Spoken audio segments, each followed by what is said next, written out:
buhok na curl ko na lahat. Chi hairspray para mag-hold yung curl. Makalkad yung buhok ko.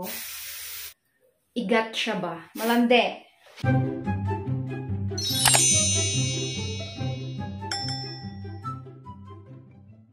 Hi everyone, this is April and welcome to my channel. So for today's video, I'll show you paano mag-DIY gamit ang hat tool na to.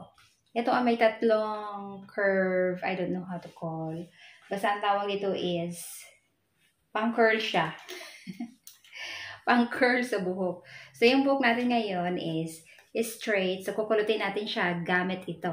So if you are new to my channel, please do like and subscribe. Also click the notification bell button para ma-notify kayo sa next ko na upload video just like this. So let's get started. So ang ano nito, brand nito is True Beauty. So pero kung meron kayong ibang brand, that's fine.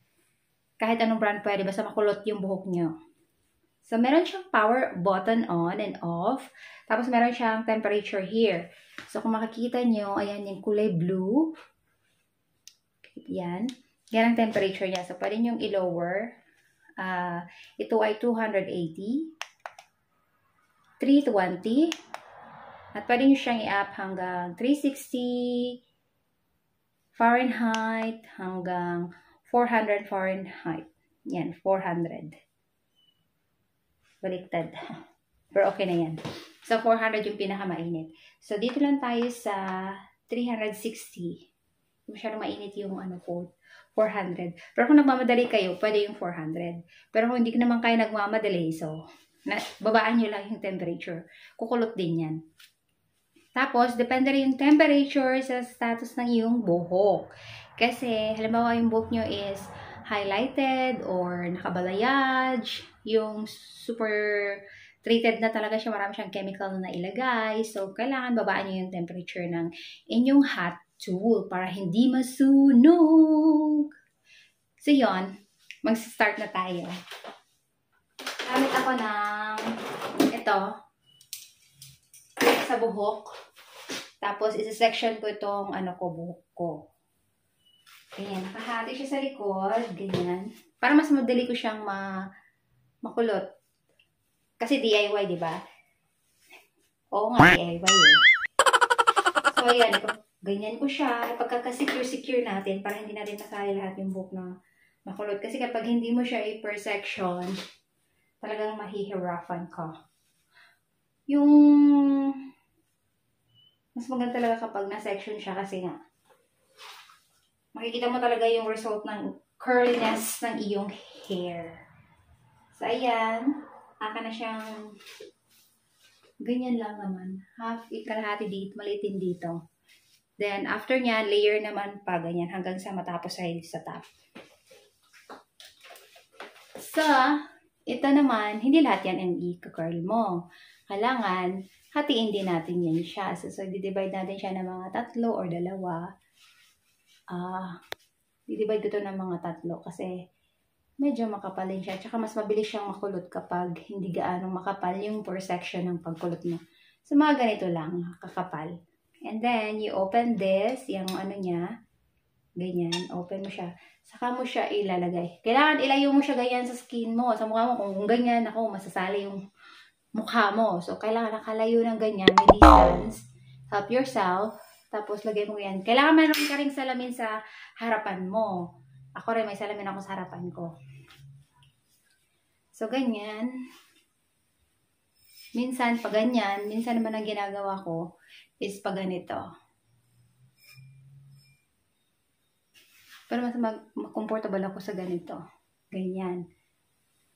So, bibilang lang tayo ng mga 1, 2, 3, 4, 5, 6, 7, 8, 9, 10. Tapos, uusog mo naman siya pa along the way pababa.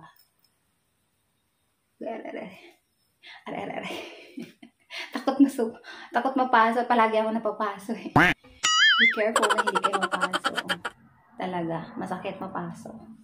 Ayan. So, binaba ko na siya. Dito na naman tayo.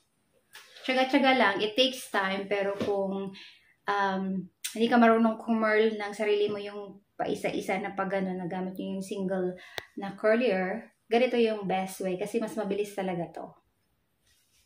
Yan. Tapos, pababa na naman. Bilan lang kayo ng 1 to 20. 1, 2, 3, 4, 5, 6, 7, 9, 10, 11, 12, 13, 14, 15, 16, 17, 18, 19, 20. Ganon. And then, babaan mo naman hanggang sa matapos yung kulot ng buhok nyo. So, ayan. May curly na siya.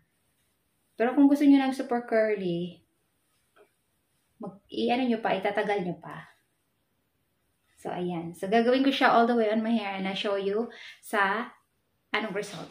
Okay? So, I'm back. So, ito na yung aking buhok na curl ko na lahat. Ayan. So, turn off na natin ito.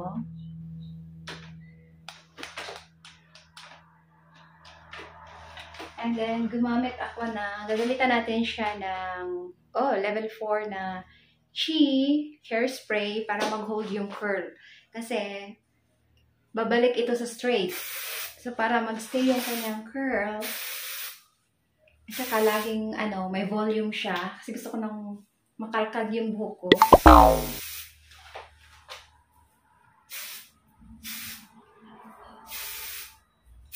Yan, i-spray natin siya ng bongga-bongga.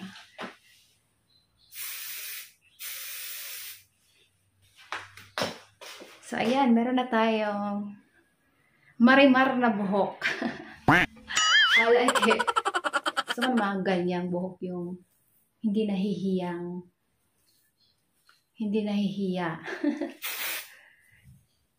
Ganyan. Kailangan may mga pa dito sa likod. Yung hindi siya behave. Kailangan siya yung igat siya ba? Malandi. Malandi yung pagka-curl. So, ayan ang aking buhok. So, I hope you like this video. I show you. Medyo napasa din ako ng kaunti, pero hindi masyado. Kailangan mo lang talaga ng plenty of time para ma-achieve mo yung ganitong hair. So, mas madali talaga siyang gamitin kasi 3 iron na siya. Bali, from root to middle to the tip of your hair. Then, after ma-curl mo lahat, patience ka lang from back. Layer yan siya from here, ganyan, hanggang dito sa front. So, that's all guys. I hope you like this video and you like it. And bye for now. See you in my next video.